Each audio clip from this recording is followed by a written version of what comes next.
Dr. Markus Engel, co-founder and CEO of Urban Resorts Concepts.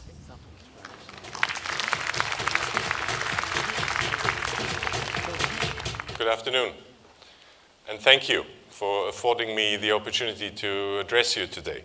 I'm not only the last speaker of the day, so I'm challenged to try and keep you awake. I'm also the odd one out. I'm not an architect, I'm not a designer, I'm not a developer. I represent the hotel management community. And because we're working with designers, developers, architects of all couleurs on a daily basis, perhaps you'll find some of the insights that I'm happy to share with you today of interest, particularly as they pertain to the next generation of luxury hotels. A brief introduction of myself. I will spare you my hobbies, but I will tell you that I was born in Munich in Germany, where I spent my formative years in hospitality before moving to London, and later on to Langkawi, which is where my affinity with Malaysia started and continues to this day, working at the Datai in Langkawi, before moving to China, staying in China for quite some time before moving to the United States, all for properties of some repute or luxury hotel brands in senior management positions. I was then called to London to work for Mandarin Oriental before going to the Indian Ocean, working in Mauritius and later back in London for the Oberoi Group, before deciding that I'd made enough money for other people and that it was time for me to perhaps look at a different way, perhaps look at a different generation of luxury hotels that at that time, when URC, Urban Resort Concepts, was founded, really didn't exist in this way in shape and form. Urban Resort Concepts was founded in 2004. We have offices in Shanghai, but also in Hong Kong. 4 luxury hotels in operation or shortly due to open. 6 more to come across Asia Pacific, but also moving westwards into the Middle East and Central America. We're a very small, but very focused and very guest-centric luxury hotel brand. And as we go through this presentation, you'll hopefully realize that there is some credence to the claim of trying to be non-formulaic, which is what we have really prided ourselves for the past 12 years, to not simply use an existing model, design, or concept, or guest experience product and to purely replicate it across other properties, but to really start with a fresh look, with a blank sheet of paper at each individual property. We're interdisciplinary. I know you guys like these terms, which means that we're not married to any particular organization or way of working, but working really with the most capable and most appropriate individuals for a completely bespoke and tailor-made product. And we consider ourselves, to some extent, as a brand Antichrist. All our hotels are individually named. We're not interested in propagating an urban resort concepts brand, as opposed to trying to develop a product in a particular destination that becomes a brand in its own right. And there's a multitude of reasons for that. These are globally recognized and renowned brands. We're all familiar with them. International, global outreach, ever-changing product range, innovation, research, development, and so forth. Whereas our industry, the hotel industry, has a very, very poor track record of creating, maintaining, and propagating brands. And the truth is that most of our brands are purely a hoax. Mergers like the recent Starwood-Marriott merger, but many other organizations have created hotels that are completely indistinguishable from one another. the product identical, sometimes right next door to each other, and really without any consumer differential or product differential whatsoever. And this is why we've taken a slightly different approach to say we're concentrating on the product first and foremost. And we let the consumer experience this product, discover it, and become an ambassador and a disciple of our product that then in turn begins to communicate the properties, the assets of the product to their peer group through personal recommendation, through referral, which we think is much more powerful than to purely try to propagate a brand of which there is so many that all of us as consumers have completely lost track of what the actual differentials are. That happens primarily in the mid to upper segment hotel market, but it's also starting to happen on luxury hotel level.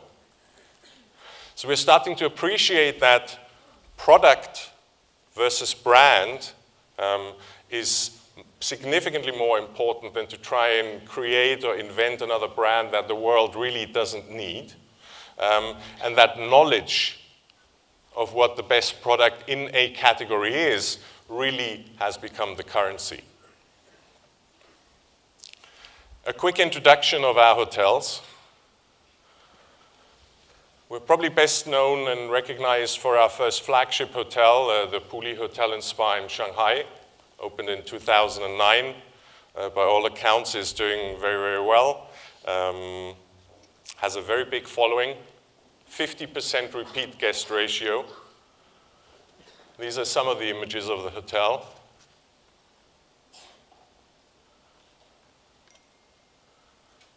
Shot of the guest room. A suite interior.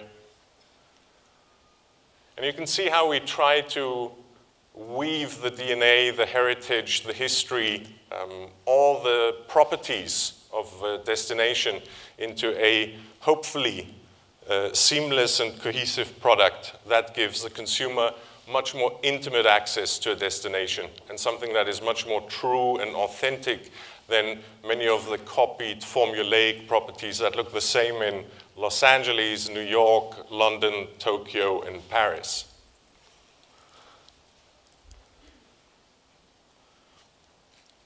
There's a shot of a restaurant recently awarded a Michelin star. The next hotel to open is in Beijing, the Puxuan Hotel and Spa. Just a stone throw away from the Forbidden City. Most of the rooms will have uninterrupted views of the palace and the Forbidden City, a project that we're very excited about. This gives you a glimpse, and this gives you the full view. In this particular case, we've played with the hues and the heritage of Beijing design. We've worked together with Hermès on bespoke furniture and detailing the room. And you can see in the background the view of the Forbidden City will make that a pretty unique property, we think.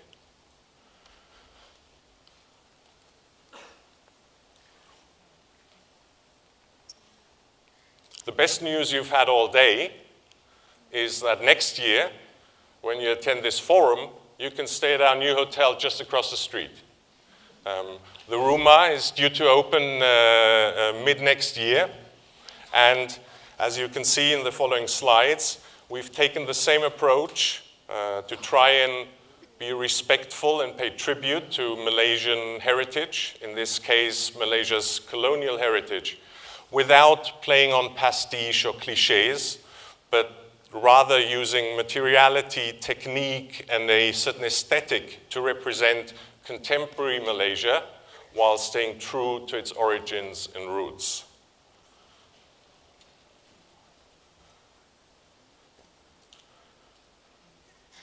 Internally, we also refer to this hotel as the hotel with the rooms with a view.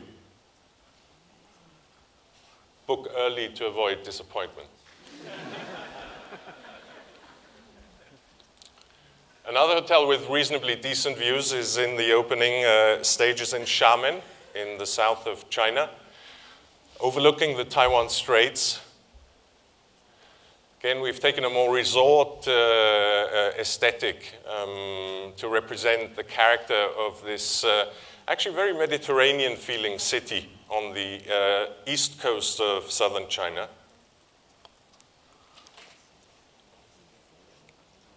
And these are some of the properties that are in the making as we speak. We're opening a hotel in the Maldives in 2021, in Lombok, Indonesia, Jamaica, Hangzhou, the Yellow Mountains, and also in Shenzhen. Bringing our room count in the next 5 years or so to approximately 3,000 rooms under management. So you immediately recognize that we're not competing with one of the big players, and we're not interested to. What we're interested in is to identify the best possible destinations and locations, and to create a uniquely bespoke and tailor-made product that becomes best in class in their respective locales. Does the world really need another hotel? The answer is not really. There's plenty of them. However, as we know from history, finding a good hotel is an age-old problem. And there's still space for the right type of hotel. But it's taken us almost 18 centuries to turn the second oldest profession into an industry. This is allegedly the first real modern hotel built in 1796. I think it's in Exeter, the UK. After this gentleman came along and took things global.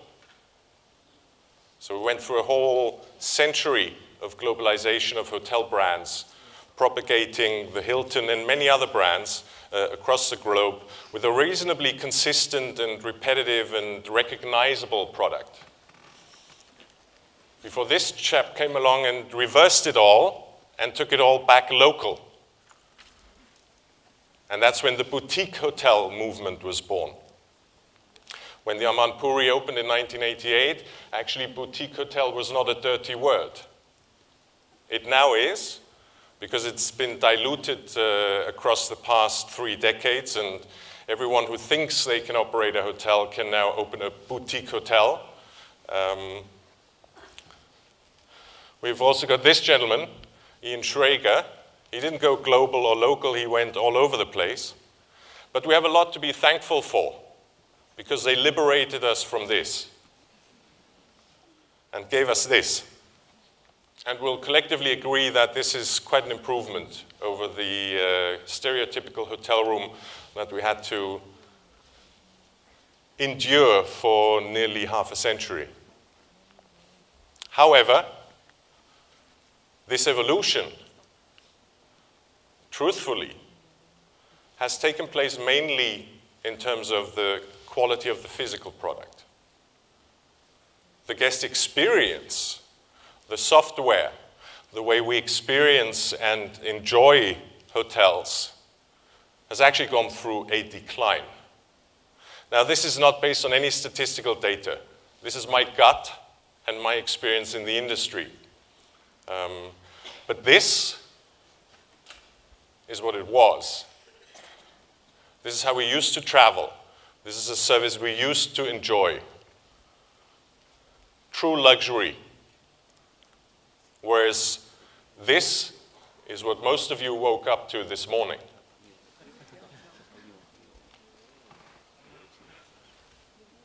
There's another threat.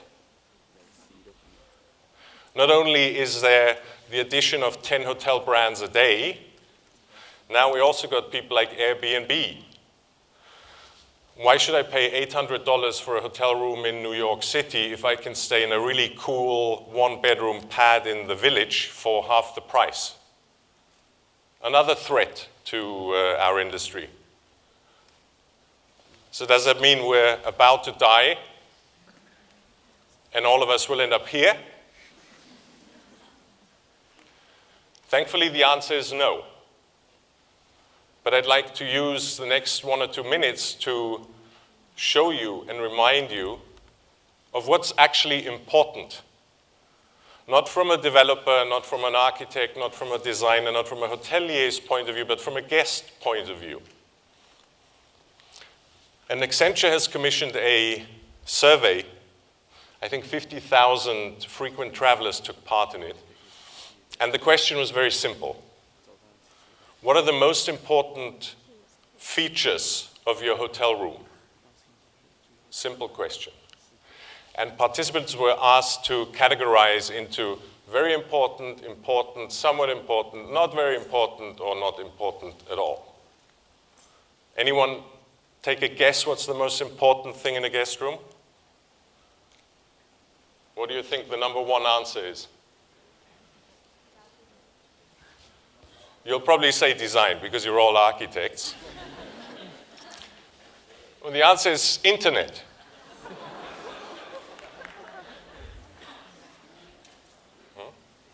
Followed closely by comfort of bed. I think this one we kind of all appreciate.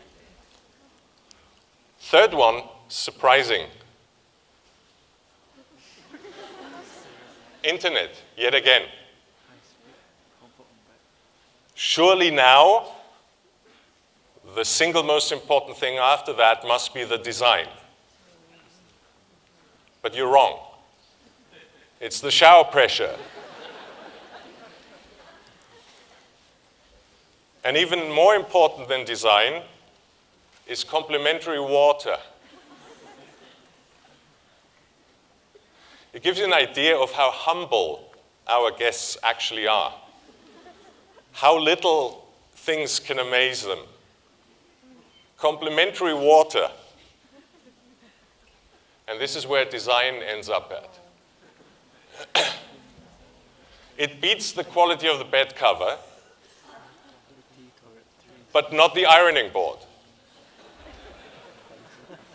And I think that this is a very interesting result because perhaps it allows us to refocus a little bit from our opinions about what we think as designers, developers, as hotel managers is an important element or is important in hotel rooms.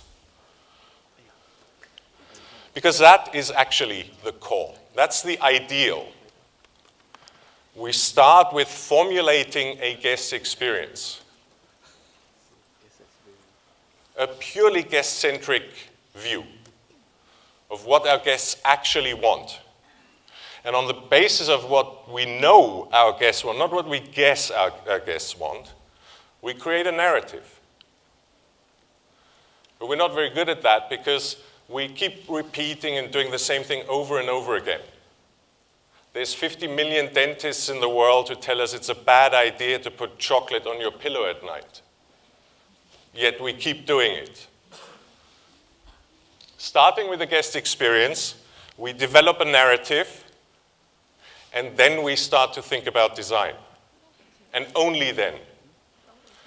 Because in today's competitive market, in the luxury segment, the hotels will be the most successful where the hotels achieve a complete symbiosis of guest experience, architecture, and interior. And they're definitely not mutually exclusive. They have to be inclusive. And once the architecture is done, we think about the interiors. So what does the ultimate or the best possible guest-centric luxury hotel experience look like? It's a symbiosis of guest experience, architecture, and interiors. It certainly must be contextual, authentic, and real. Our customers are far too clever to be fooled by pastiche or by fake, by interpretations that are not rooted or authentic. We need to be generous. We need to be intuitive, and we need to be human. How many of you have recently checked out of a hotel, having probably paid several $100s, and you stand at the reception desk, and the receptionist asks you, "Sir, madam, what did you have from the minibar?" And you say, "I had some water and some peanuts." Then you stand in front of the reception on the witness stand while she picks up the phone and calls the housekeeper to run to your room and to check that you didn't cheat them out of a bag of peanuts. When was the last time you paid $30 for internet access, which now in the US is a constitutional human right? Or my favorite still, pay $15 for the shitty internet and $20 for the better internet. It's going to be plug and play. Easy. It cannot be that it takes 10 minutes to turn off the lights in a guest room. It cannot be that you need to call 10 people to get connected to the internet. It cannot be that you have to spend 15 minutes filling out a form to get a shirt pressed. It has to be a lot zappier than that. We need to embrace technology where useful. It has to become paperless. People are using their devices to create, book, use, utilize, and enjoy experiences. We need to be plugged in to the destination. The hotel is merely a shell that gives you access to the destination, but not to the Lonely Planet version, but to the real version of the city. So we need to be connected to arts, to crafts, to entertainment, to retail, and so forth, so that we can provide a platform for conversation and exchange and access to a destination. And we need to stay nimble and adaptable. The product has to change. A hotel that's successful today will not be up to date and successful in 10 years' time, necessarily. Our facilities have to evolve and move and change and become better. In one word, we call it hostmanship. It's a word we've actually invented. It doesn't exist. And it describes not an abstract painting, but a professional outlook and an attitude that we must all share. And when I say we, I mean the development community, the design community, and the hotel management company. It's a composition of intuition, of generosity, as well as a sensory and exploratory journey that goes well beyond the conventions of luxury, much deeper. It's a world in which guests feel expected, a culture where people come first, and where we still apply skill and craft to deliver this guest experience. So to all the developers and designers and architects out there, this is the only possible flowchart to create a successful luxury hotel. You determine the guest experience and the hotel brand, then you create the product and the narrative, and then you appoint the design team who then collaboratively, without any ego, take a guest-centric view on what is the best possible result for this particular hotel. Yet this is the reality. I'm talking about the ideal. This, unfortunately, for many hotel companies is the reality. We have to force a square peg into a round hole. And we're being approached by developers very often who say, our star architect's already done all the design work. And as it happens, my daughter has a real talent for decoration. What can you do with that? An original idea? A new luxury brand? No way. Many of us are forced to shoehorn a product into an existing structure or design or aesthetic, and it cannot be the best possible outcome. It's impossible.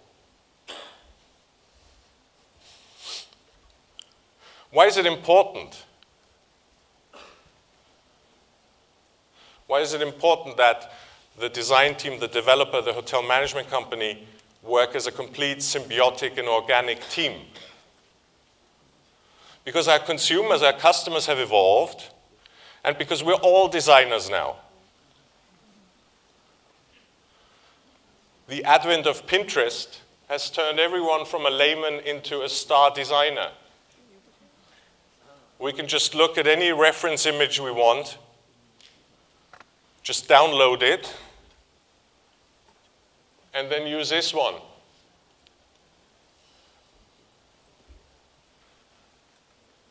So you've all used it.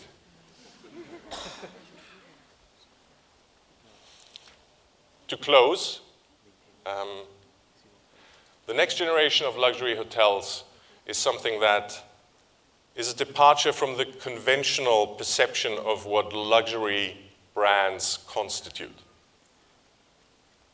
Luxury is no longer an expression of affluence or your ability to purchase expensive goods. It's quite easy to own a Louis Vuitton bag these days. What's really changed is being able to find a place to have the knowledge where I can find like-minded individuals and enjoy a cohesive and experiential, well-thought-through, generous, and luxurious hotel experience. And to part, I want to leave you with a quote from Jean-Luc Godard. It's not where you take things from, but where you take them to. Thank you very much.